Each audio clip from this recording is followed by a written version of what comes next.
Piers Morgan is the U.S. editor-at-large for DailyMail.com. He joins us now from Tampa. Piers, that was when citizens of the British Commonwealth go to war with each other, the results are unbelievable. So what was the argument Jim Jeffries was making? F off. What does that mean exactly?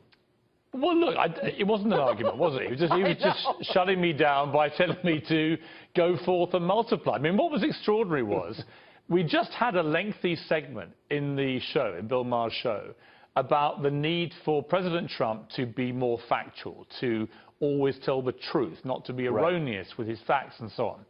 And then we moved on to, I think Bill mentioned it first, the Muslim ban. And I said, well, hang on, it's not actually a Muslim ban. Now, I read a column for the Daily Mail when this executive order came out saying I didn't agree with it, I didn't think it was well executed, I thought it was wrong. However, you cannot call something a Muslim ban if 85% of the world's Muslims are allowed into America, even if it comes into effect. So it was just a factual statement. And it seemed to me very important to make that point and make it strongly, given we just had a big debate about facts. Anyway, Jim Jeffries didn't like this, and off he went, you know, effing and blinding and trying to shut me down. He didn't really have any argument to put to me. And then he used the Hitler analogy, and, you know, Hitler started, you know, didn't kill the Jews all on day one.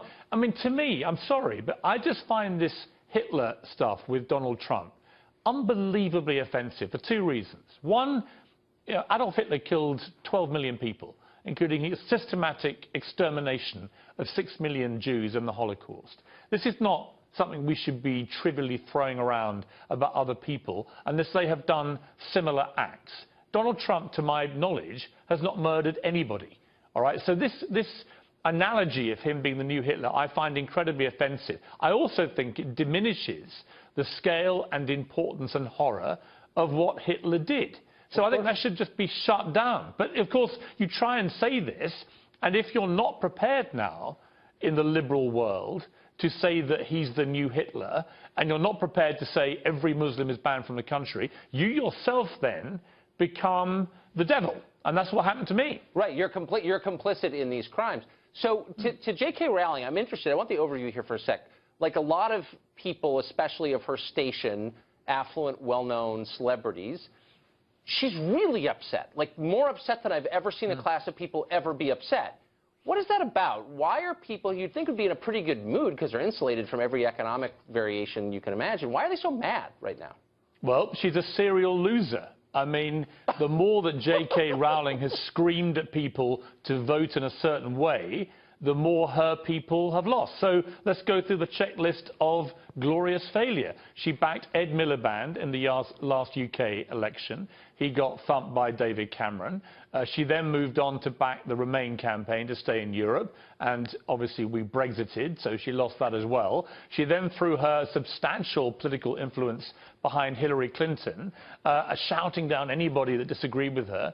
And, of course, Hillary got a drubbing as well from a guy who was a non-politician. So if you're J K Rowling, you're 3 for 3. You are the worst celebrity political pundit on the entire planet. So, look, I understand her pain. But she is, I think, Tucker, synonymous with this sort of absurdly arrogant, supercilious kind of view of so many celebrities now on the left. And I'm, you know, as you know, I'm more liberal than I am right. But I cannot stand this anti-Trump hysteria, which is now infesting every part of the political debate.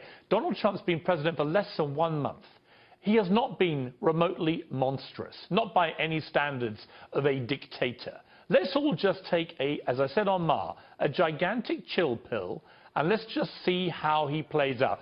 I happen to be quite encouraged as somebody who probably wouldn't naturally have voted for Donald Trump myself, but I've watched his interaction with Japan and with China and with Canada today, with my own country, the UK. He looks to me to be somebody easing into the position of president and actually being quite pragmatic and pretty sensible. So why don't we all just stop marching every time he tweets, stop screaming every time he says anything, and just calm down. I think that's great advice. Or if you're J K Rowling, just go to your wine cellar for a month or two. Calm down. Just Piers go Morgan. and write about Hogwarts, wizards, whatever they are. I've never read a word of Harry Potter. Just go and immerse yourself in the world of muggles or whatever they are and shut up. Because, you know, if a celebrity wants to talk about a cause, so you're Leo DiCaprio and you want to talk about climate change in a sensible, intelligent way, and, you know, that's great. DiCaprio, after Trump won, the first thing he did, he went with Al Gore to see the new president to talk to him about climate change. That is a smart way for a celebrity to use his status.